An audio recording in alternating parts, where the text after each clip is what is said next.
Everything begins in a not-so-distant past, where mountains of fallen warriors piled up and rivers of red flowed everywhere. Back then, a major historical clash took place, known as the Great War between justice and the demons. The terrible war finally came to an end when the combat immortal managed to defeat the feared heavenly demon years later. A master tells his young disciples about the Shining Eye Fist, but the kids think the name is way too lame. One of the boys asks if the master really learned this legendary technique, and he laughs, assuring them he did. However, his own son, Jin Guan, does not believe a single word and mentally calls him a faker. The master continues proudly, saying that whoever inherits this technique will have completely invincible fists. Jin Guan complains out loud, saying his dad is just bluffing, but the man insists he is entirely serious. The boy keeps arguing and questions why things are the way they are, if all of that were actually true. He points out it makes no sense for such a powerful warrior to live isolated in a tiny dojo, teaching only kids. The dad just lets out a loud belly laugh and says that the whole situation makes the most perfect sense.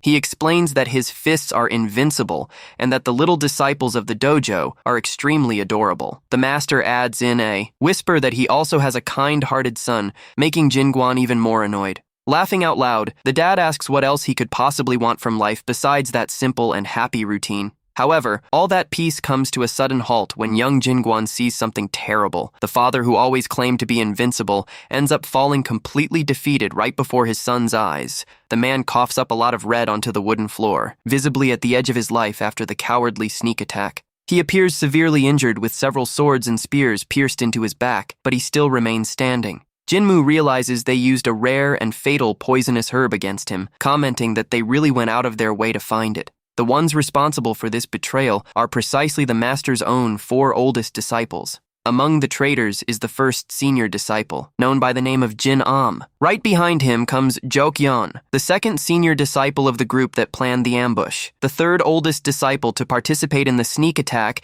is named Yuk Hwan. And finally, the 4th senior disciple who turned against the master is Wang Pai. Jinmu shouts furiously, asking if they coveted that power so much that they would make their old master turn in his resting place. Jinam gets very irritated and warns him never to dare mention the combat immortal in his presence again. But Jinmu smiles and reveals that, no matter what they do, they will never get the power, because it has already been passed down. The traitors are in shock and call the fading master crazy upon hearing that unexpected revelation. Jin Guan watches everything in tears, while his father apologizes for showing such a sorry state right at the very end. He tells his son that, from that moment on, every single breath and movement he makes must be watched closely. The master asks the boy to pay close attention to every detail of his hands and all his energy, gathering the rest of his strength. The man starts preparing his final move. He unleashes a crushing strike with all the energy still left in his body. The master shouts that this will be the final great lesson he leaves for his beloved son.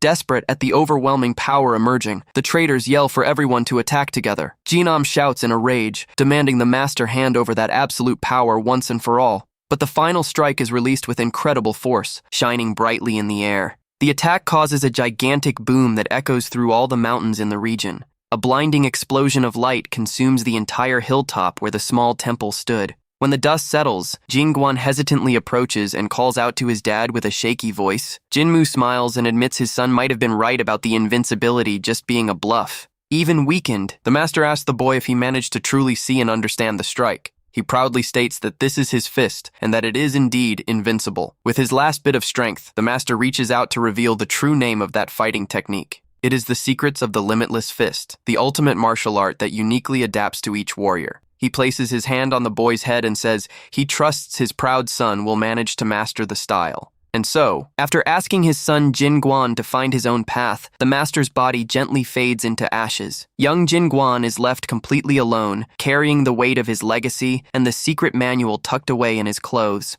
Far from there, Jin grinds his teeth in pure rage, cursing the fallen master for his absurd resistance. The traitors admit they would have been wiped out in the explosion if it were not for Jaeokyeon's rapid movement technique. One of the traitors coughs up some red and is surprised to see that just the wind from the master's strike caused them so much damage.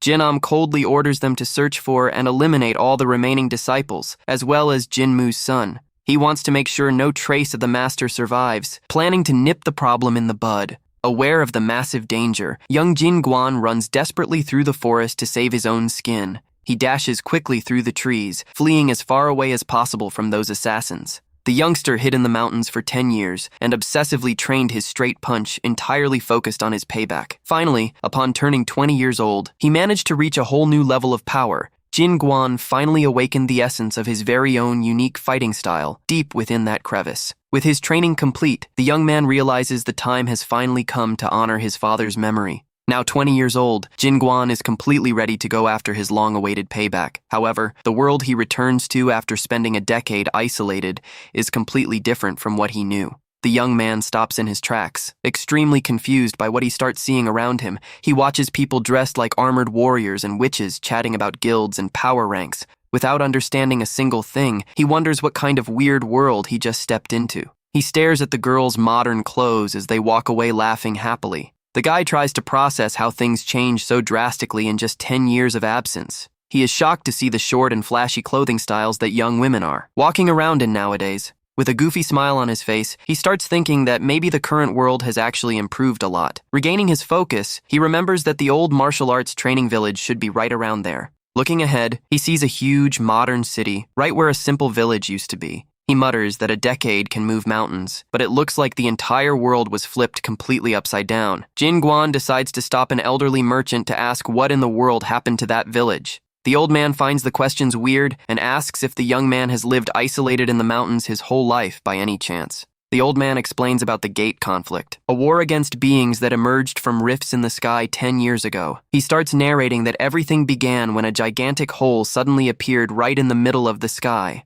From that strange opening in the heavens, a mysterious and unknown energy began to spread across the entire globe. The energy corrupted plants and animals, turning them all into terrible, aggressive, monstrous beasts. Right after that, otherworldly beings known as hunters started pouring out of these mysterious rifts. Without any mercy, these invaders launched a series of violent and indiscriminate attacks against everyone. By their standards, even an ordinary hunter could easily defeat the very best martial artists. Over 80% of the local warriors ended up falling in battle, and everyone thought the end was near. It was in this moment of despair that the 4 disciples of the combat immortal, the 4 heavenly kings, showed up. They appeared right on time and began fighting bravely, managing to push the invading forces back. Shortly after, ordinary people also started awakening mysterious powers all over the Murim region. With everyone united under the king's leadership, the hunters proposed a peace treaty that ended the conflict. The old man concludes that magic skills now dominate. Kicking off a new era of technology and peace in Murim, Jin Guan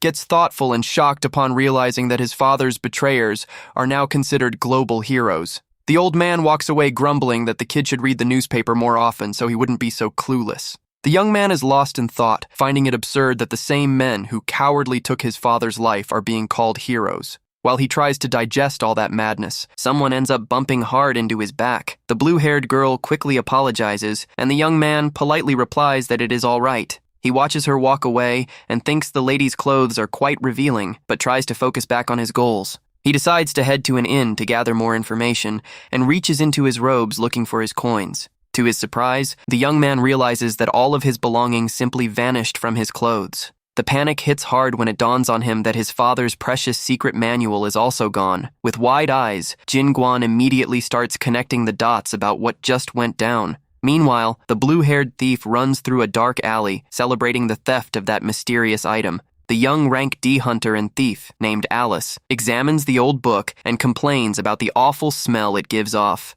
Suddenly, a voice pops up right behind her, saying it is bad manners to trash-talk other people's stuff like that. Jin Guan appears right above her and warns that this old manual is more precious to him than his own life. Alice is super surprised and asks how he found her, and the guy simply replies that he just followed her energy. She stammers in fear and asks what his job is. Suspecting he might be a dark mage or someone dangerous, Jin Guan says he has no clue what a dark mage is, and just demands she hand back all his belongings immediately. The young man leaps off the roof with agility and lectures the girl, saying she shouldn't go around taking other people's things.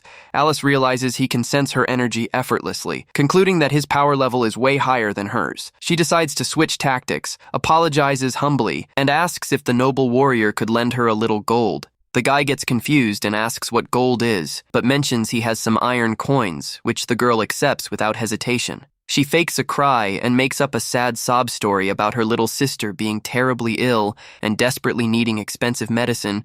Jin Guan asks about her sister's illness, and Alice mentally cheers, thinking her manipulation plan worked like a charm. She keeps up the drama, explaining that a nasty plague has spread and only one specific healer has the cure. She claims the healer now charges outrageous prices and even demands awful payments from people who have no money. Alice asks for help to get the cash, but the young man suggests that working an honest job would have been a much better choice. The girl keeps whining and wiping away fake tears to try and convince the guy no matter what. Jin Guan smiles and agrees to help, mentioning he actually has a few things to check out, and this will be perfect. He says he will handle the situation personally and demands Alice take him to this so-called healer right away. Upon arriving at the large temple, Jin Guan senses a sinister vibe and notices there isn't a single hint of medicine smell around. When the doors of the place slowly open, the guy is met with a group of armed thugs with very unwelcoming faces. He sarcastically comments that they don't look like healers and that he must have walked into the wrong address. Suddenly, Alice lands a hard kick on Jin Guan's back, shoving the guy straight into the bandit's lair. She yells that it is his own fault and things would have been way easier if he had just lent her the money willingly.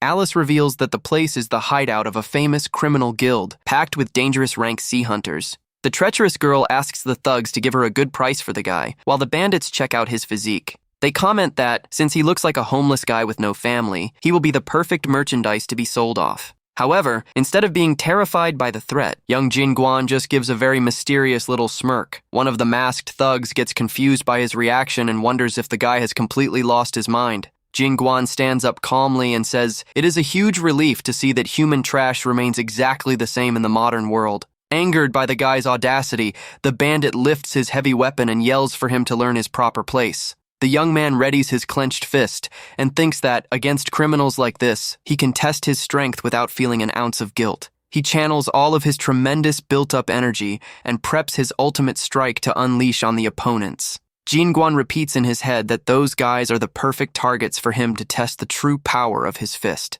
The masked thug is completely paralyzed and confused by the blinding light that suddenly flashes right in front of him. The large Buddhist temple they were in stays silent for a brief moment before the impact. Then, a colossal explosion of energy completely obliterates the temple structure from the bottom up. Alice is blown backward by the massive shockwave and watches the total destruction with wide eyes. Chunks of wood and roof tiles start raining down everywhere amidst a gigantic cloud of dust. The surviving thugs try to get up while coughing, wondering what on earth just happened to their headquarters. They look around in confusion and spot young Jin Guan lying face down on the ground in the middle of all the rubble. Suddenly, one of the female guild members points excitedly forward, claiming she finally figured out the mystery. She yells that the fantastic destruction was the work of a special skill from their very own guild leader. The leader is confused, but the thugs comically insist that he struck so fast he didn't even notice his own move. The guild boss starts laughing arrogantly, eating up the dumb praises and pretending he actually did it all on purpose. While pretending to be knocked out on the floor, Jin Guan sighs mentally and thinks that holding back his strength is actually quite tricky. He slightly opens just one eye to discreetly analyze the situation without the enemies realizing he is awake. He recalls the exact moment he threw the full power fist strike right in the middle of the guild hall. In the last second before the punch landed, the guy caught sight of some kids playing out on the street from the corner of his eye. Realizing innocent people would get caught in the terrible destruction, he had to make a split-second decision. Jin Guan figured out that if he threw the strike normally in that spot, the entire surrounding area would be totally wiped out. But since a thrown punch cannot be unthrown, he had to act fast to avoid causing a terrible tragedy in the neighborhood. With that, the only option left for the young man was to try to contain and shift the trajectory of the destructive force. He managed to redirect all the overwhelming impact energy straight upward, saving the lives of the kids on the street. He changes the direction of his fist with tremendous strength and speed to avoid hurting anyone around him. Thus, the massive explosion shoots straight up into the heavens, completely punching a hole through the temple roof. The guy smiles sarcastically while still laying there, finding the whole situation quite amusing. The thugs think he has fully lost his marbles and order him to be dealt with quickly so they can sell him at the slave market the next day. At that moment, it becomes clear that he became the strongest warrior of all, using just a single straight punch. Night falls, and the moon shines through the metal bars of a small window in a dark cell. Inside the prison cell, the other prisoners are fast asleep, sprawled out on the stone floor. Jin Guan silently reflects that he urgently needs to learn how to hold back and control the destructive power of his fist. He realizes they haven't formally introduced themselves yet and says his real name is Jin Guan. On the other side of the bars, someone watches him quietly, paying close attention to the details of his talk. It turns out to be Alice, who reveals her name, making Jin Guan think it is a pretty unusual and strange name. While munching on a rice ball, the guy jokingly complains that she was way too stingy after selling him out. Alice sighs in annoyance and asks if this is really the best time to be whining about food. She asks out loud if he doesn't feel any anger at being played and betrayed, so obviously. The young man stays calm and asks if she managed to sort out the financial trouble she needed help with so badly. Alice looks away, gripping the bars, and admits she really needed that cash for her sick sister. She states in a cold tone that she only came to warn him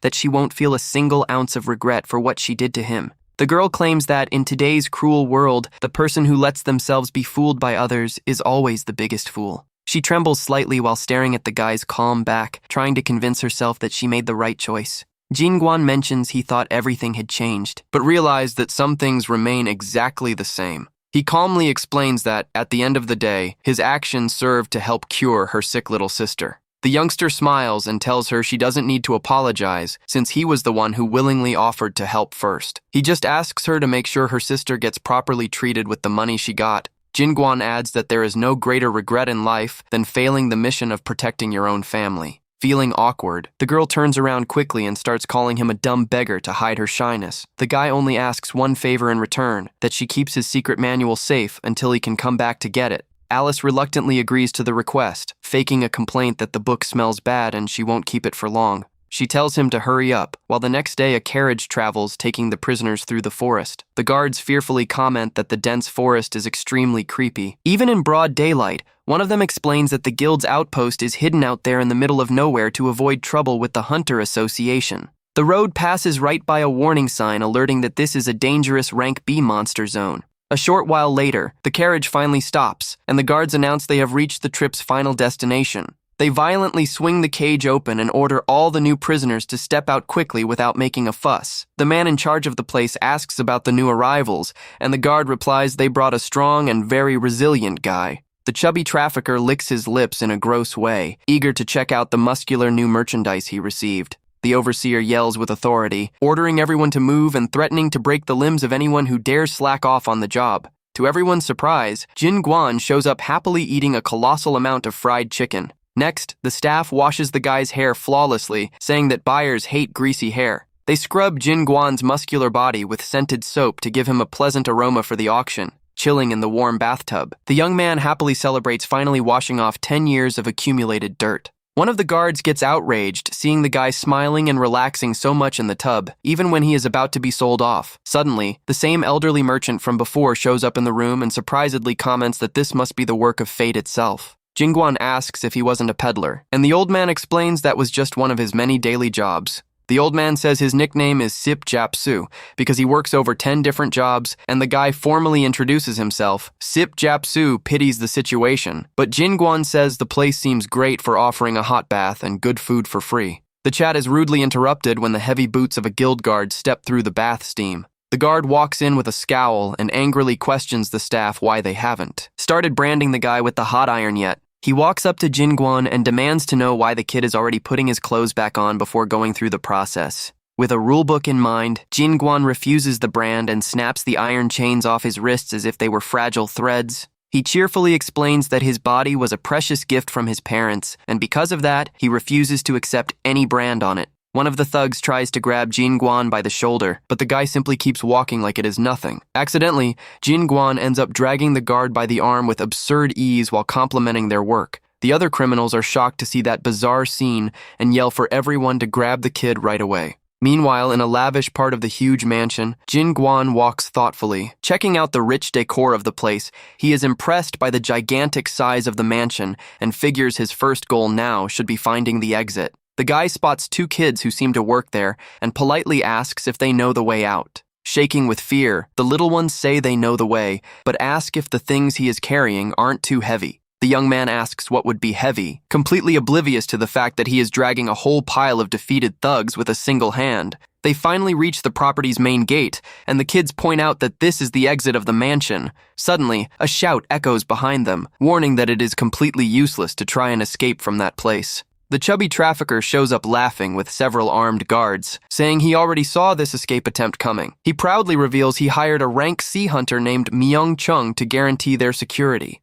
The hunter begins a long, arrogant speech about his great achievements and the prestige of his warrior clan. However, his speech is rudely cut short when a brutal attack hits him hard, staining the floor red. A gigantic rank B bear monster suddenly emerges from the shadows, devouring the hunter before he can even finish talking. The thugs go into total panic seeing the monster defeat the rank C hunter with extreme ease in a single strike. Everyone runs for their lives, but Jin Guan just stands there, watching the monster with curiosity. As the beast lets out a terrifying roar, the guy calmly wonders if Alice is taking good care of his valuable book. Over 10 years have passed, and later that night, the bright lights of the great city of Murim illuminate the entire skyline. Alice walks alone through the busy streets, seeming to carry a massive amount of guilt and sadness on her face. She stops in front of a dark, quiet alley, taking a deep breath before finally working up the courage to go in. The girl sadly remembers she had promised to bring her sick sister's medicine back that very same day. Suddenly, a familiar voice coming from above breaks the silence of the area and calls her calmly. Jin Guan is perched up high and asks if she kept his book safe, startling Alice, who can't believe he managed to escape. The guy explains simply that they just decided to let him go without causing any trouble. He asks about her sister's health, when suddenly they hear very heavy coughing coming from inside the house. Desperate, Alice pushes the door open hard and rushes to the bedroom to check on her older sister. Yong So-hee tries to speak, even though she is weak and coughing a lot, but her sister asks her to rest and not push herself. Jin Guan watches the scene from the doorway and shyly mentions he needs his book back since it is something very important. Upon noticing the guy's presence in the room, the older sister struggles but realizes they have a guest in the house. She introduces herself as Yong So-hee and apologizes for greeting him while lying down due to her extremely poor health. Looking closely at her, Jin Guan senses something off in the air and gets suspicious. He feels a sinister and unpleasant energy radiating from the young woman, noting that it isn't regular martial arts energy. Crying her eyes out, Alice apologizes to the guy and reveals that the criminals ended up stealing absolutely everything she had.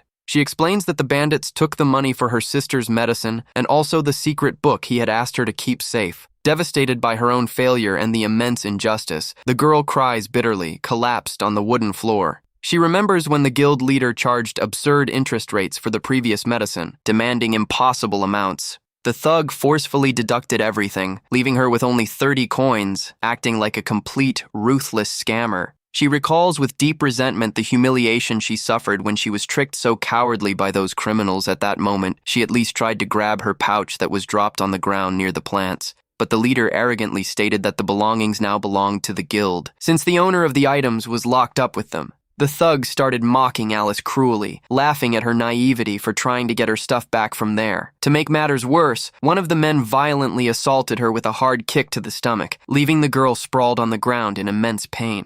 She realized the hard way that, in that unforgiving world, whoever lets themselves be fooled ends up suffering the worst consequences. The guild boss threatened her coldly, warning that if she didn't leave right away, she would also be sold off. They kept laughing in a disgusting and humiliating way at Alice, while she cried without any way to defend herself. Back in the present, Alice sincerely apologizes to the guy for failing to protect his important manual. She says sadly that she had promised to at least get his things back, but couldn't keep her word. Jin Guan listens to it all in silence with a serious, focused look, analyzing every word the crying girl says. Calmly, he places a hand on the shoulder of the girl who is crying and hugging her older sister, and asks if she understands now. He states that, even if the world blames the ones who get fooled, those who deceive others also need to learn that everything comes with a price to pay back. With a confident smile, Jin Guan scoops Yong So-hee up in his arms by surprise, startling the two sisters with his sudden move. Embarrassed, the older sister shyly asks what his real relationship with her sister Alice is. He lays her down carefully on the bed and mysteriously comments that they already have a bit of history together. The young man admits he also feels a little responsible for the fact that Alice couldn't get the necessary medicine. He guarantees he will fix the situation and fetch the medication along with Alice, making Yong So-hee trust him completely. Jinguan agrees without hesitation, but asks the older sister to make him a single important promise before he leaves. He smiles warmly and asks her to promise she will fight bravely and not give in to the terrible illness consuming her. Right after, he turns to Alice and lets her know the time has come for them to go after what was stolen. The guy says their plan now is to get the medicine money back and also his valuable technique book. Alice asks in confusion if they shouldn't head back to that same Buddhist temple from before, stopping in front of a brick building. She explains to the young man that the secret door actually gives direct access to their guild's true base of operations. The girl reveals that the criminals only pretend to act like a regular, honest guild during the day. However, when night falls, the place turns into one of the biggest and most famous illegal betting arenas in the black market. To avoid trouble, she hands the guy a black hooded cloak so they can hide their faces in the crowd. Wearing the hood, Alice starts explaining what the most famous and dangerous type of betting is inside the arena. She points to the tables packed with people shouting and betting all their cash with extreme fervor.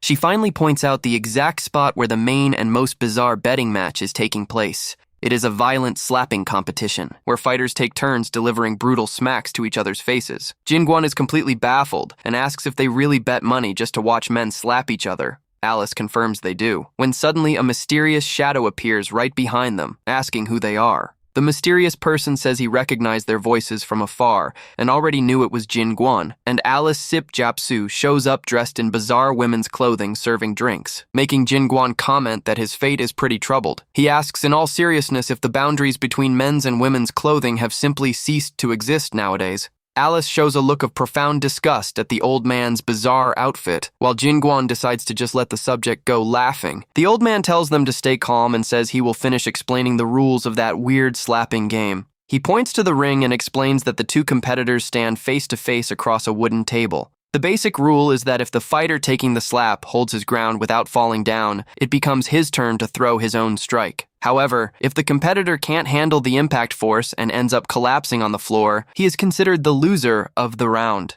The young man concludes that the winner takes all the betting money, but Alice firmly warns him not to even think about joining the game. She explains fearfully that this game is extremely brutal and dangerous, and could easily end a person's life if they mess around. Right then, the announcer calls the crushing victory of the current champion and criminal guild leader in just a single slap. The cruel leader and rank B hunter, Na Hande, challenges the crowd laughing out loud and asks if there is no worthy opponent in there. Jinguan realizes their leader is the one who has his valuable manual, but remembers he needs cash to place a bet and enter. He turns around to ask Alice to borrow a few coins, but quickly drops the idea when he sees her confused face. Then, the youngster slowly shifts his eyes toward the old man, Sip Japsu, with a very suspicious idea in mind. With a creepy smile on his face, the guy puts his hand on the old man's shoulder and asks him a rather loaded question. He reminds him that Sip Japsu said they were guided by destiny, prompting the old man to comment that the youngster looks like a dangerous mugger. Jinguan ironically replies that it is just the humble look of a needy junior asking for a veteran's valuable help.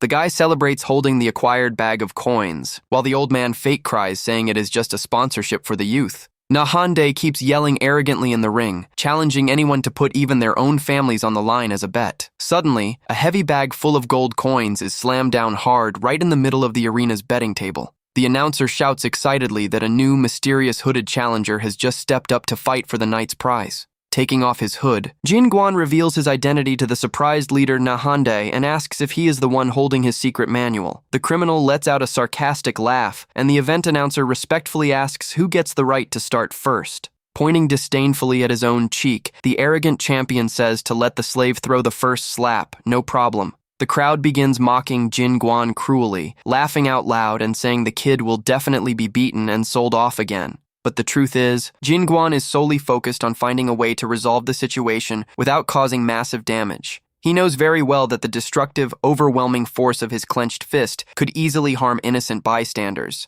The young man is just trying to find a solution and a way to strictly suppress and control his freakish power. He reflects that, in martial arts theory, the more perfect the posture and the form of the clenched fist, the more the strike's power multiplies. Thinking logically, Jinguan decides to do the exact opposite. Instead of clenching his fist to hit, he is going to attack with open hands. With this new idea in mind, the guy moves incredibly fast and unleashes a colossal and extremely swift slap against his opponent. The thugs watching the match from the table are completely stunned by the terrifying speed of the youngster's movement. The entire auction crowd also widens their eyes, paralyzed by the shock of witnessing such a fast and unexpected attack. The massive Nahande appears completely knocked out and sprawled face down on the wooden floor, which shattered upon impact. Alice asks in shock if that was really just a regular slap, but the old man Sipjapsu calmly replies that is not the case. The young man smirks and proudly explains that it is actually a brand new fighting technique he developed himself. It is a refined combat technique, created to fragment and disperse the excess energy upon landing the strike on the target. He officially names it the Scattered Chi Fist, but the crowd complains, saying that was really just a massive smack. Ignoring the complaints, Jin Guan turns to the announcer and says he won the duel, declaring he is taking the entire prize angered by their boss's defeat. The other criminals draw their swords and yell, not to let the guy escape from there. Jin Guan ignores their fury and simply mentions he needs to ask where they stored all his stolen belongings. He calmly reaches his hand out and thinks that this whole mess ended up being perfect to test his new technique. He executes his rapid combat moves against the whole group of furious thugs charging straight at him one by one. The criminal guild thugs go down completely knocked out with their faces badly bruised on the floor. The young man notes with satisfaction that, after using the technique a few more times, he is finally getting the hang of controlling his strength. He asks if they managed to grab the prize money and his bag, and the startled Alice quickly answers, yes. She blushes deeply and is amazed to realize the guy really wasn't lying when he said he had defeated everyone. The youngster calls her so they can get out of there quickly, reminding her that the main goal of the night is getting the medicine for her sick sister. The group finally arrives in front of the local healer's gigantic and luxurious clinic in the dead of night. Deeply moved, Alice thanks him from the bottom of her heart for all his generous help,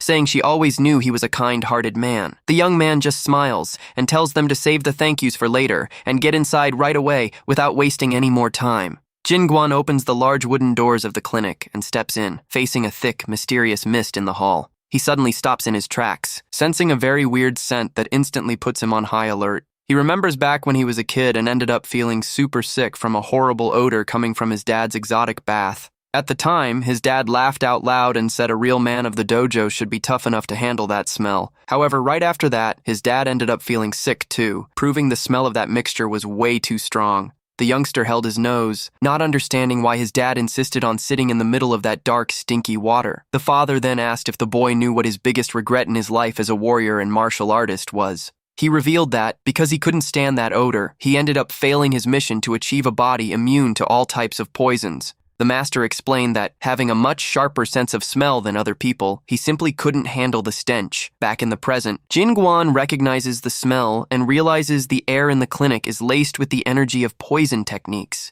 The guy clearly recalls the suffocating feeling from when he had to run out of the bathroom because of the toxic odor. He mutters to himself that this awful and striking smell is something he would never forget in his entire life. A hooded figure suddenly emerges from the shadows of the clinic. Ironically commenting on receiving guests so late at night, the healer asks with a cynical smile if they came to buy medicine, but Jin Guan immediately spots the dangerous use of poisons. The man says the number of patients with the plague has skyrocketed lately, which is why he is taking patients even at night. He explains coldly that, although no one has lost their life, the terrible plague has already ended up spreading throughout the entire local village. He hands a small package of medicine to the old man Sipjapsu, commenting that it is lucky they have the cure available. The healer explains the 3 extremely rare ingredients needed to produce the famous yin and yang cure pill. He adds that, in the new era of Murim, it is a great divine blessing to be able to create magical elixirs using only his skills. The healer reaches out to hand over a bag of special herbs that promise to quickly restore the sick girl's energy.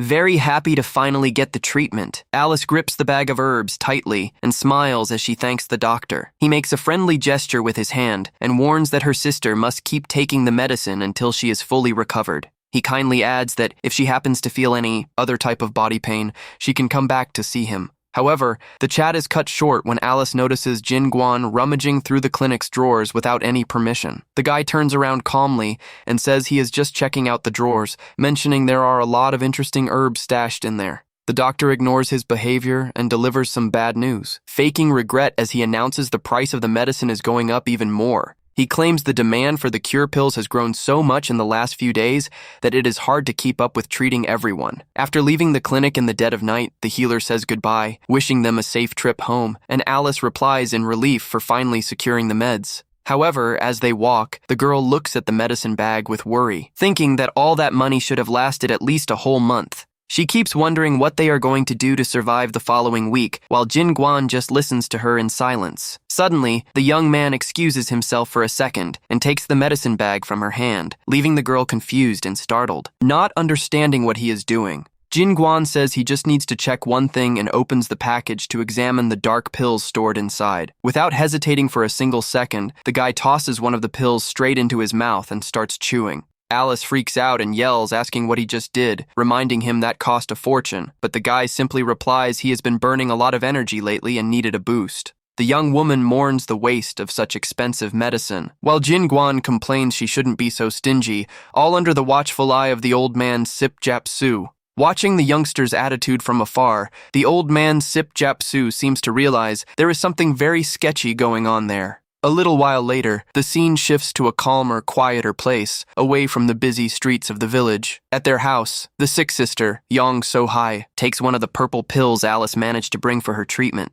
As soon as she swallows the pill, the young woman begins to glow with a revitalizing energy and shows she is feeling much better and lighter. Seeing her sister get her strength back, Alice holds her hand, extremely relieved, and gives thanks that everything worked out in the end. With tears in her eyes, the young woman cries happy tears and wholeheartedly thanks Jin Guan for accepting that selfish request to help her. The two sisters share an emotional hug on the bed, and Yang So-hai also makes sure to immensely thank the young hero for saving her life. From the corner of the room, the old man Sip Japsu and Jin Guan watch the two sisters' happiness, with the guy cracking a faint smile of satisfaction for having helped the next day. A voice accepts the request and asks if next time they can put a little meat inside the rice balls. The day dawns sunny, showing off the beautiful classic architecture of the local rooftops under a blue sky. Sitting high up on a roof, Jin Guan takes a bite of the meat-filled rice ball. He chews happily and comments that the food is actually really tasty, confirming it is much better with a bit of meat. Right then, the old man Sip Japsu appears down in the courtyard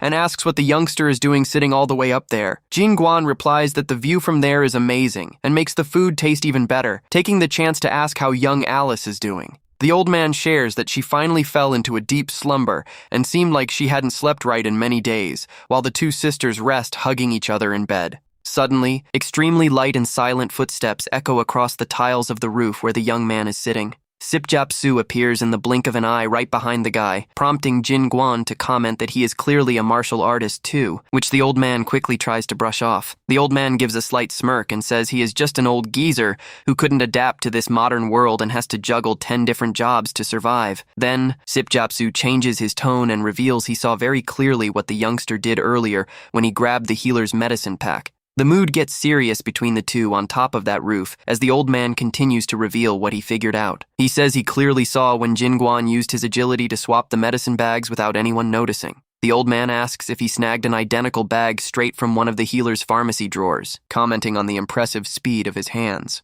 The old man then cuts to the chase and asks what that pill tasted like when the young man tried it the night before. Sip Japsu questions if the young man is absolutely certain that the medication given by the healer was fake. Jin Guan explains that extreme poisons can sometimes act as medicine when combined, but that this case was different, since it was a highly addictive poison that only serves to temporarily relieve pain. That is the reason the guy decided to act fast and swap the dangerous pills for real medicinal herbs. He grabbed himself from the healer's cabinet. He reflects that the two sisters would be completely devastated and in shock if they found out that the medicine they were working so hard to give was actually a destructive poison. Sip Japsu praises the young man's noble attitude to keep them from falling into despair, calling him a true hero. But Jin Guan says the real hero there is the old man. The old man mentions that old folks tend to be curious by nature and confesses he just got extremely interested in the young man's backstory and skills. Night falls over the city again, bringing a dark and mysterious vibe to the alleys and ancient buildings.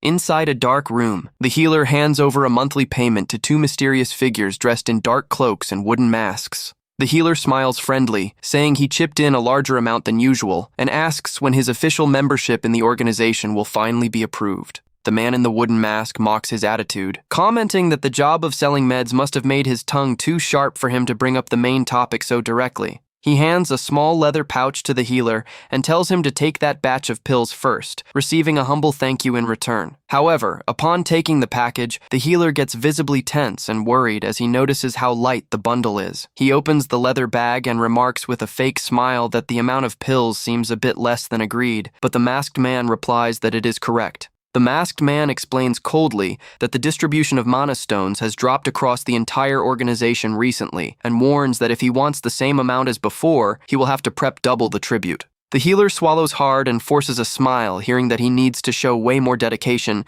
if he wants them to vouch for his entry to the organization's higher-ups. On top of that, the masked man gives a serious warning about the slave market being attacked recently by someone mysterious and orders the healer to keep his mouth shut about their business. With a scary red glow in his eye from behind the wooden mask, he threatens him by saying what will happen if any info about them ends up leaking spooked. The healer guarantees he won't say a word and wishes the two a safe trip back while giving a respectful bow. The mysterious men leave the room and the heavy wooden doors close with a loud creak, leaving the healer alone with his thoughts. As soon as the masked men leave, the healer slams the bag of pills onto his wooden desk with all his might, showing massive frustration. He snorts in anger and complains to himself about how that organization wants to squeeze even more out of him after everything they already stole, promising things will change as soon as he officially joins. The scammer keeps grumbling that he is going to make them pay 10 times or even 100 times more for all that humiliation, but suddenly stops talking when he senses a presence nearby. He quickly regains his composure and turns around with a fake smile plastered on his face, apologizing for the inappropriate behavior as he realizes he has an unexpected guest in the clinic. Jin Guan is calmly sitting on the desk checking out the vials, making the healer comment that apparently the pills he bought earlier weren't enough, since the youngster decided to break into the clinic at dawn to steal and eat more. The doctor warns that taking meds without any caution can end up turning into a fatal poison, but the youngster just smirks and replies casually, not to worry, because he has a pretty tough stomach. With a sarcastic smile, the healer says he is relieved to hear that, mentioning he doesn't actually care what the young man does. As long as he pays up properly for all the medications, Jin Guan calmly disagrees and states that this time the healer is the one who should pay him, claiming he brought an extremely effective remedy made specially for him. The gray-haired man gets pretty confused by that unexpected statement and asks suspiciously what the guy means by that. The young man calmly raises his hand toward the poisonous pills and repeats that he found the perfect treatment for his case, with a serious and defiant look. Jin Guan says that, for a quack and a scammer like him, the most effective medicine in the world is a good beatdown. The healer completely loses his patience, his eyes glow with rage, and he threatens him, saying that sometimes pretending you didn't see anything is the best medicine to stay alive. He quickly clenches his fist and gets ready to launch a treacherous sneak attack against the intruder without wasting any more time. The doctor throws his arms forward and fires a barrage of poisonous needles at the guy, revealing that is his special combat technique. The needles slice through the air with impressive speed and charge straight toward the young man's face in a deadly trajectory. The healer brags, saying those guided needles won't stop advancing until they manage to hit the target dead on. However, Jin Guan moves with extraordinary agility, shifting his hands incredibly fast to intercept the attack. Seeing how easily his opponent reacted, the healer falls into complete despair and screams in shock, unable to believe his eyes. He is paralyzed with dread as he realizes the intruder managed to catch every single one of the poisonous needles that were thrown. The quack barely has time to process that the guy caught everything with his bare hands before Jin Guan dashes toward him like lightning. The young man unleashes a swift move, generating an overwhelming wind pressure that leaves the healer completely defenseless. The wind's impact is so devastating that it blasts the doctor backward with colossal force, destroying the clinic's furniture. He goes flying far into the debris and groans in pain, wondering in fear and confusion what just hit him so violently. The man hits the floor pretty banged up and asks himself in disbelief, since when there was such an absurdly strong warrior living in that region. Jin Guan walks calmly toward him and questions how he has the nerve to use needles that should save lives just to try and take people out. The young man analyzes the previous attack and thinks that even though the opponent's energy was weak, the movement of that needle technique was very clever. He finds that trick interesting and mockingly comments that the healer needs to learn some good manners. Desperate and realizing he is at a disadvantage, the scammer tries to be polite to buy time and asks, sweating cold, which organization the youngster belongs to. Jinguan scoffs at the kissing up and tells him to just pick a tone of voice already, mentioning that soon he won't be able to speak at all. The healer watches the guy analytically, noting his agile moves, lack of presence, and medical knowledge, which makes him suspect the young man is a professional assassin, even though he isn't carrying a dagger or any visible weapon trying to figure out his opponent's class. The doctor asks if he is actually a brawler focused on close combat. The young man just glares back with disdain and replies that he doesn't know anything about brawlers, but his name is Jinguan. The healer fearfully calculates that the rival must be at least rank B level like him, or maybe even stronger, but trusts he will have a huge advantage if the opponent really is a hand-to-hand fighter. With that in mind, the doctor starts gathering a massive amount of toxic purple smoke around his own body to turn the tables in his favor. He casts his secret skill, Nervous Blood Torrent, flooding the entire room with a dark purple mist, while Jinguan just complains that the move smells awfully like raw sewage. The guy starts coughing a lot because of the heavily polluted air and tries to cover his face so he doesn't breathe in that nasty smoke. Jinguan tries to back away while coughing, as the healer happily thinks that a brawler's greatest strength relies entirely on his vision and proper breathing. He smiles wickedly, knowing that a fighter who can't see and is suffocating loses all his usefulness in combat. The scammer leaps high toward the ceiling, getting ready to attack from above, and mocks, saying the guy is nothing but a tough, defenseless scarecrow now.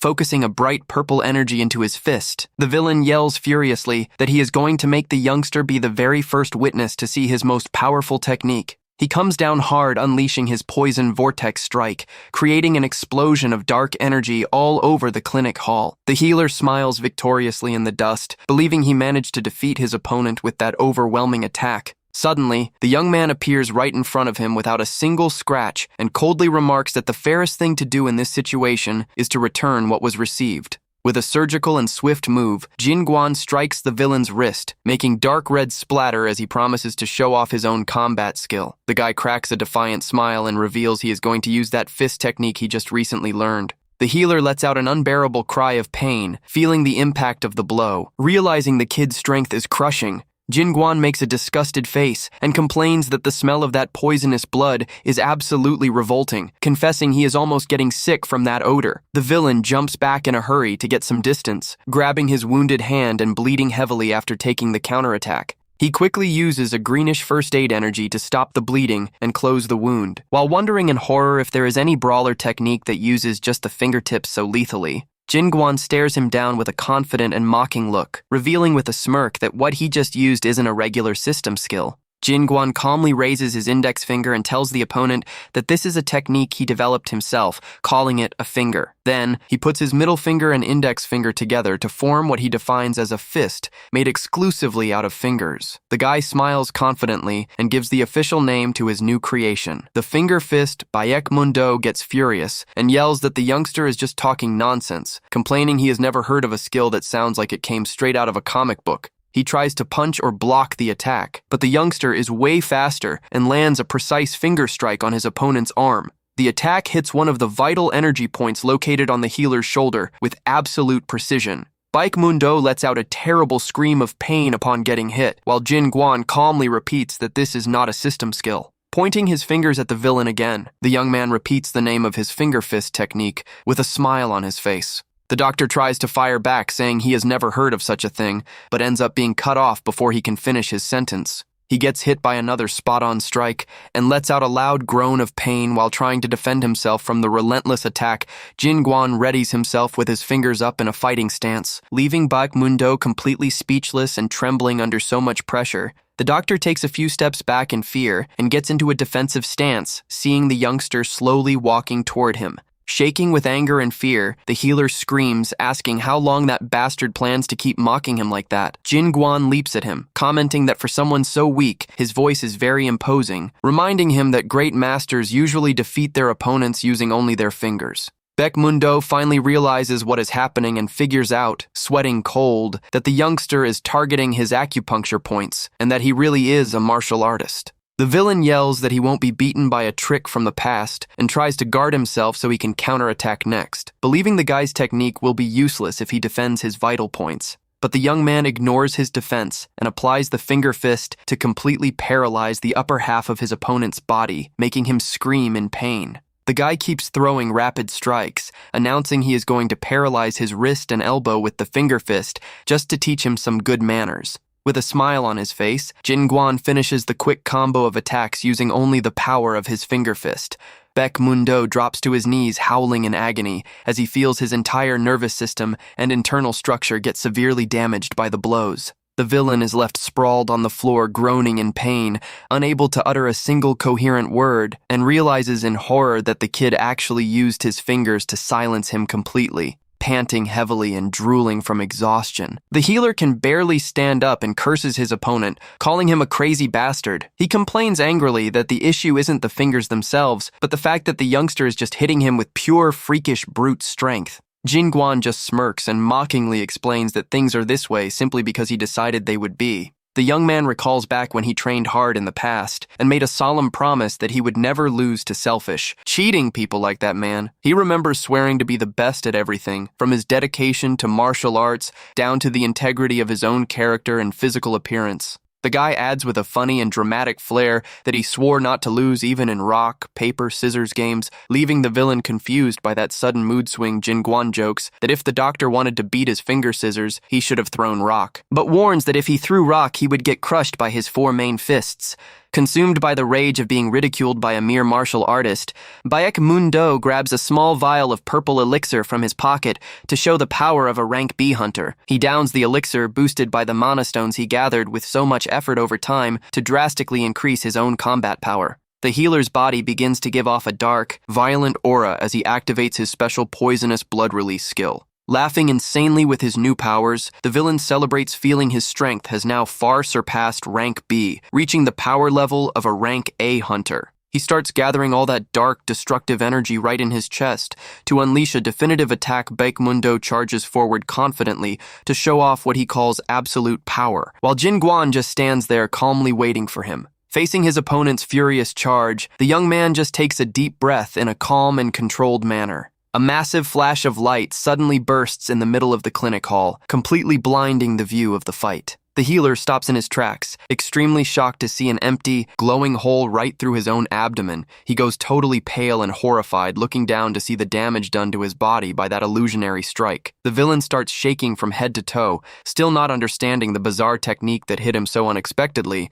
He looks down in fear and sees that Jin Guan's fist is positioned right in front of him, without him even noticing the movement. The guy pulls his arm back easily and mockingly comments that the healer actually gave him a good scare, with all that acting. Patting his own chest and belly in a panic, Baek Mundo realizes with relief that he isn't a goner, and his body actually didn't explode like he imagined. Jin Guan shows off his clenched fist, and remarks that it looked like his opponent was trying to do something interesting, asking if he would like to try one more time. The youngster puts on a bored look and tells the man to give him a heads up if he wants to keep fighting to show all of his true power. He clenches his fist again with an intimidating force, causing an oppressive aura to spread through the air in the office. The healer's eye goes wide with pure dread, feeling the terrifying power gap between the two, and realizes he doesn't stand a chance at winning. Without a second thought, Baek Mundo drops to his knees and gives an extremely humble bow, formally introducing himself by name and calling the youngster his master, which leaves Jin Guan quite confused. The day dawns sunny and peaceful over the village. After that hectic night of fighting at the clinic inside Yang So-hai's room, a toxic purple smoke slowly begins to be extracted from her mouth. Baek Mundo performs the proper medical procedures, explaining to Jin Guan that he successfully removed all the poison from the young woman's body and applied acupuncture to speed up her recovery. Jin Guan is deep in thought, realizing that the terrible plague tormenting the region was just a poison spread intentionally by the healer himself, but Baek Mundo assures him the girl will recover because her energy is only slightly weakened. Yang So-hai lies comfortably on her pillow, sleeping extremely peacefully and calmly now that the poison has been neutralized from her body. To speed up the full recovery, the healer hands over a medicine he just whipped up and says she will feel much better in no time after taking it. Right then, the old man, Sipjap-su, walks into the room and asks if, besides being a regular doctor, Baek Mundo is actually an apothecary, leaving Jin Guan confused, not knowing what that is. The old man explains that when people awaken as hunters, they usually get classes like mage, swordsman, or thief, but apothecary is an extremely rare specialty. Sipjap-su adds that professionals of this class have incredibly advanced skills with poisons and cures, being very hard to come by due to the extremely low number of people with this talent. Very proud of the explanation, Baekmundo praises the old man's knowledge and bows, bragging about being an extremely talented and highly sought-after professional. However, his arrogance is short-lived, as Alice suddenly pops up and gives the healer a painful knuckle rap on the head, making him yelp in pain from the sudden smack. The girl complains angrily that he is still a despicable criminal who poisoned an entire village on purpose, and that he shouldn't be proud of his actions at all, furious about being assaulted and humiliated like that by the girl. Baekmundo turns around with gritted teeth to try and strike back. But Jin Guan appears intimidatingly right behind Alice with his fingers raised and ready to attack, making the healer shake with dread and stutter in fear as he realizes the jam he is in. Without a second thought, the doctor immediately bows and sincerely apologizes, while Alice keeps yelling and demanding explanations for what he is going to do. Jin Guan brushes the commotion aside and asks why someone with such a rare and useful class and skill decided to stoop so low as to commit such a cowardly crime against innocent people. Baekmundo lowers his head with a look of regret and sadness, sighing deeply before starting to explain himself. He reaches out and shows the broken pieces of a glowing crystal he used in the previous fight, explaining that everything he did was because of that mineral. It is a valuable mana stone, which became the modern world's main energy source since the conflict that happened at the gates. Thanks to these minerals, gigantic skyscrapers that were previously impossible to build were erected, and it is safe to say that all the progress of the new Murim era was founded on the use of these mana stones. The apothecary reveals that hunters are completely obsessed with these crystals because they allow them to gain an immense power level that far exceeds their original rank. He adds that these mana stones only form in areas with a high density of magical energy or inside the bodies of extremely powerful monsters, appearing only in small amounts in nature. He vents, saying that the organization offered these rare stones that only exist on the black market in exchange for monthly payments, and claims no hunter in their right mind would refuse such a tempting offer. Hearing that revelation about the illegal transactions, Alice's eyes widen and she asks if all the money they paid so far went straight into this scheme. The healer confirms with his head down that all the funds charged from the villagers were passed directly on as a tribute to his higher-ups in the organization. Desperate to know she lost everything, the girl grabs his collar demanding the cash back, while Sip Japsu tries to hold her off, and Baekmundo thinks that trying to get back what has already been spent is typical foolishness for low-rank hunters. Alice yanks his shirt collar even harder, exposing several gold necklaces and precious stones sparkling around his neck. An awkward silence takes over the room, as everyone just stares at the luxurious jewelry the healer was hiding. Sweating bullets from being caught red-handed with so much wealth, Baekmundo tries to lie through his teeth, saying those necklaces are just precious keepsakes from his late father. Not buying that lame excuse, the group jumps him to forcefully rip the jewelry off while the doctor yells and desperately begs them to talk things out peacefully. With a huge bump on his head after the scuffle, Baekmundo whines that it is going to be really hard to get the rest of the money back. Since he already handed it all over to the organization's leaders, Jin Guan gets intrigued hearing about the leaders and asks exactly who are the people controlling this tribute scheme. The youngster stares at the doctor seriously, waiting for him to finally reveal who is behind this entire extortion ring. Once and for all, Baekmundo hesitates for a second, feeling the weight of betraying his higher-ups by spilling the faction's secrets. However, fearing the youngster's strength, he bows respectfully and agrees to personally guide the group to the secret hideout where the criminals gather. He warns that the people they will be dealing with are extremely dangerous and act arrogantly because they have the direct backing of the powerful Red Blood Alliance. Jin Guan gets thoughtful and confesses he has never heard of any Red Blood Alliance, showing total cluelessness about the subject. The doctor is utterly dumbfounded by the guy's ignorance and comments that he seems to have lived isolated on top of a mountain for over 10 years, not to know such a gigantic organization. He explains that the Red Blood Alliance is led by the great heroes of the New Murim, known worldwide as the Four Heavenly Kings. The apothecary reveals that the criminal faction operating in that city is the feared Blood God Guild, a highly dangerous and ruthless group. This criminal organization of assassins and scammers is commonly known by everyone in the underworld as the Syndicate. The Syndicate operates in secret cells to hide the true identities of its members, being the main criminal force in the region, not just due to the illegal trafficking of mana stones, but for their sheer brutality. The biggest reason for their absolute power is the fact that they are directly sponsored and protected by the Blood God Guild, which is part of the Four Heavenly Kings. He reiterates that this guild is part of the Red Blood Alliance and asks again if the guy really has never heard of such a powerful and influential group. He adds that, even though there are plenty of rumors about the syndicate, an organization of that size could only establish itself and operate freely if it had the backing of major leaders. Hearing that striking revelation about the leaders behind it all, Jinguan's expression changes entirely, and he mutters in a dark tone that he finally gets the picture. Suddenly, a terrifying, ice-cold aura starts radiating from the young man's body, leaving Baekmundo terrified and wondering where that crushing evil energy is coming from.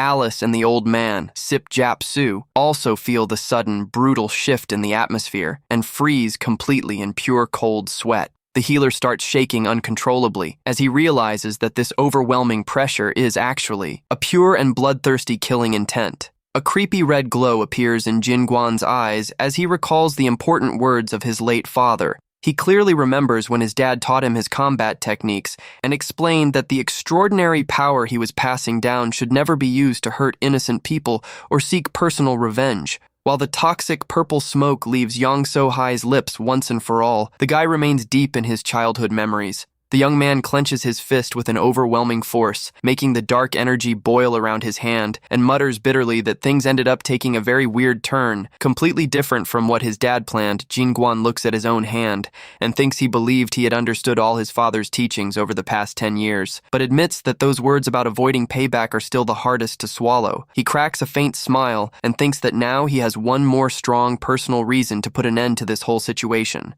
The young man turns around suddenly and orders the apothecary to lead the way to the meeting spot, getting an immediate and respectful reply under the watchful eyes of Alice and Sip-Jap-Su. The scene shifts to the next day, revealing a grand, classic architecture tower standing out in the cityscape. Sitting comfortably while holding a hot cup of tea, the youngster questions if that apothecary's shop is really their meeting point. Baekmundo confirms with his head down, explaining to the guy that the syndicate's thugs usually go there at dawn on every full moon day of each month. Jinguan murmurs that he understands the situation. While all four of them remain gathered and sitting around the wooden table of the shop, Alice loses her patience and complains to the guy, asking if she is the only one not getting any of what is going on and why the healer now calls him master so friendly. The guy agrees with her and tells the doctor to drop that master nonsense since his real name is Jinguan, but the apothecary tries to calm him down, saying there is no reason for hostility since they are all in the same boat now. The youngster ignores the brown nosing and asks if he has any more useful info, prompting the apothecary to confess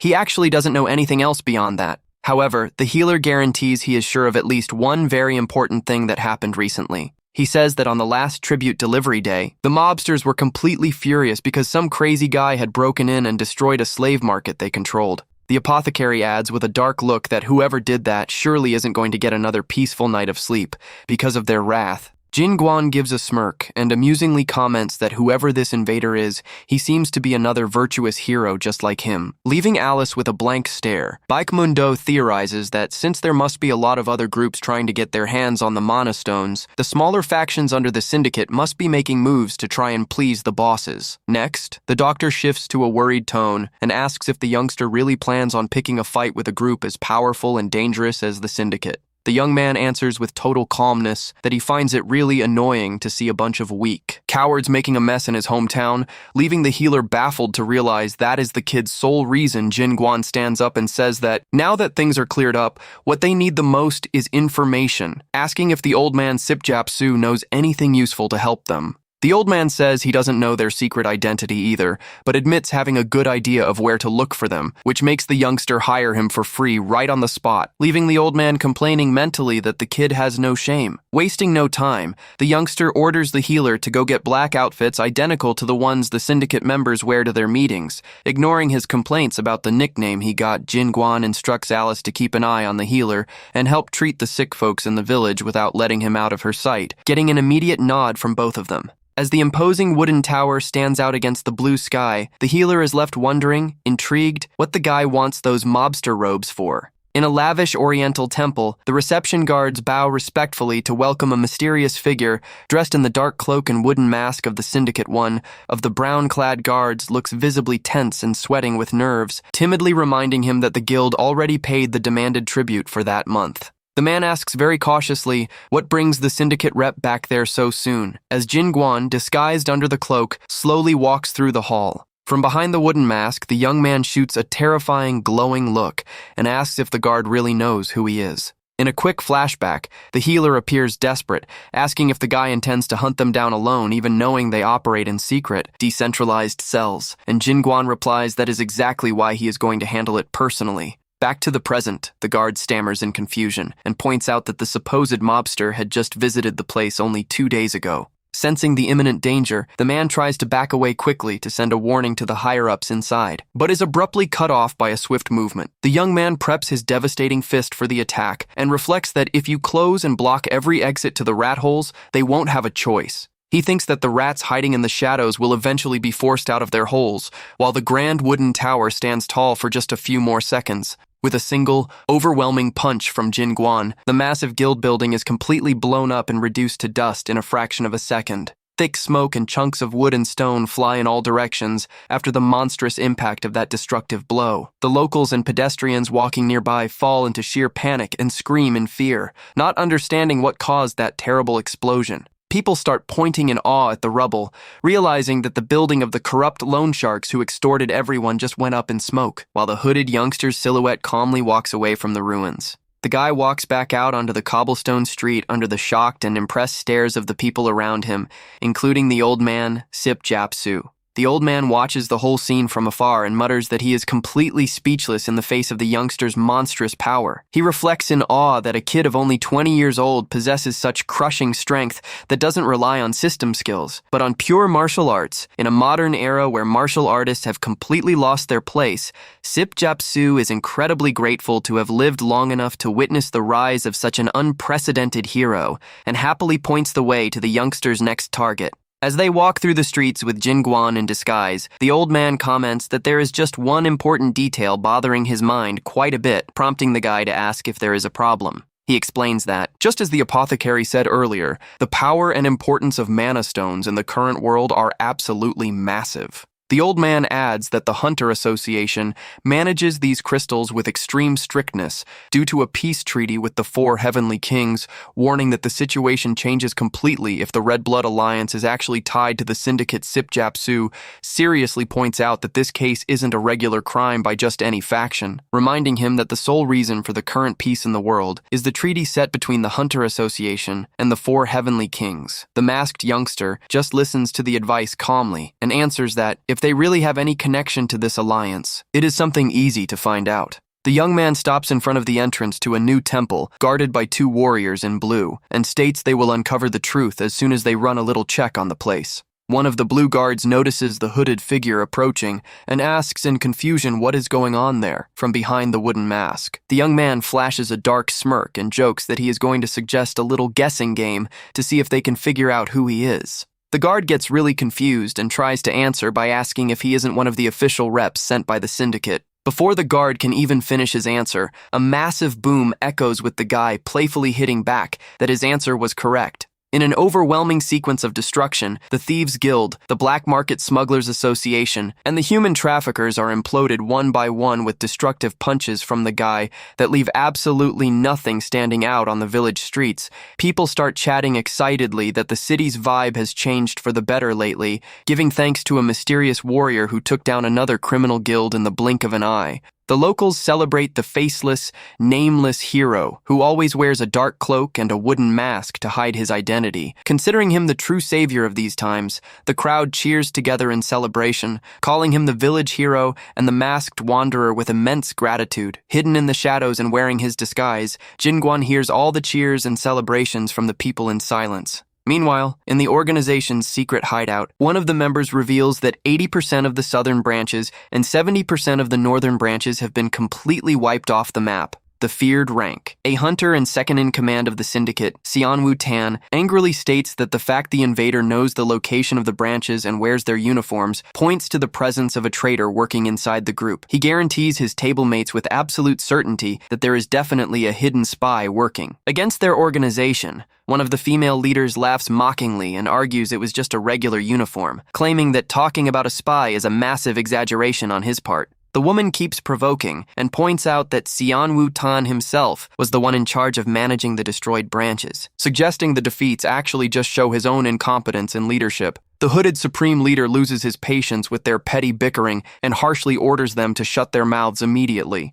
The supreme boss complains they are so incompetent they don't even know what the enemy looks like, let alone what kind of skills he uses to attack them. He rants that they are a bunch of useless fools incapable of dealing with a single target. Leaving Xian Wutan visibly ticked off by the scolding, the huntress Nanhyang gives a respectful bow and asks for permission to take on that mission personally, being questioned by the boss if she actually feels confident she can win. She guarantees that at least it will be very different from a certain incompetent colleague who failed to gather a single piece of information after the attacks, leaving Xian Wutan boiling with silent rage. The leader agrees to Nanhyang's proposal and orders her to bring the invader back barely breathing so he can chop the guy's head off himself, receiving an immediate confirmation from the huntress. Far from there, and without his disguise, Jinguan gives an amused laugh and comments that the organization's leaders must be dying to take him out now, since the one taking the beating is always the one who gets the maddest. The healer asks with great concern if causing so much trouble is really a good idea, reminding him that even though the guy is absurdly strong, dozens of rank B hunters together can easily defeat a rank A hunter. The youngster answers dismissively for him not to worry, stating that even if hundreds of ants band together, they are still useless against a tiger, making the healer think the kid is completely nuts. The healer asks why they ended up in front of that large oriental temple, and the young man replies ironically that they can't receive guests in a messy place. Approaching the busted-in door, the guy warns he is talking about the Maha Guild headquarters and mockingly asks if that criminal spot is really that insignificant inside the hall. The guild's thugs cheer that they are all geared up and the big day has finally come to take their revenge on the youngster. The leader, Na Han Dai, wears a furious look of hatred and comments that the cheek smacked by the guy has finally gone down, swearing he won't be made a fool of again. He rants furiously that the filthy beggar blatantly cheated in the sacred slapping duel they had at the auction. The thugs happily agree and claim the rival won't stand a chance against their boss's powerful, arm-raising skill. The group cheers together, showing total confidence in their leader, but everyone suddenly goes quiet as they notice a strange presence right in the middle of the hall. One of the men lets out a bizarre scream of terror as he looks to the side and comes face to face with Jinguan casually standing next to him. The other criminals jump back, completely paralyzed by the scare of seeing the young man there so suddenly. Nahandai's eyes go wide in total shock as he immediately recognizes the face of the guy who knocked him out earlier. The guild boss seethes with rage and yells through gritted teeth, calling the youngster a filthy beggar before lunging at him. The guy simply executes an extremely fast move with his open palm aimed straight at the furious opponent's face. Expecting to take another destroying slap, Na Hande throws his arms up in a panic and shuts his eyes tight to try and block the hit. However, Jinguan just gives a light, playful tap with his fingers on the villain's arms, leaving him totally confused and not understanding a thing. The young man flashes a bright smile and jokes that good manners taught by force are never forgotten, declaring that from now on they will greet each other like that. Without caring one bit about Nahande's presence, the guy casually strolls through the guild's main hall. Jinguan sits down comfortably and confidently in the temple's leadership chair under the completely dumbfounded, speechless stare of the guild boss. He settles into the chair with total authority and harshly orders the big guy to spread an important notice to everyone right away. The young man cracks a mischievous smile and proudly declares that, from that day forward, the nameless wanderer has officially taken absolute control of that guild.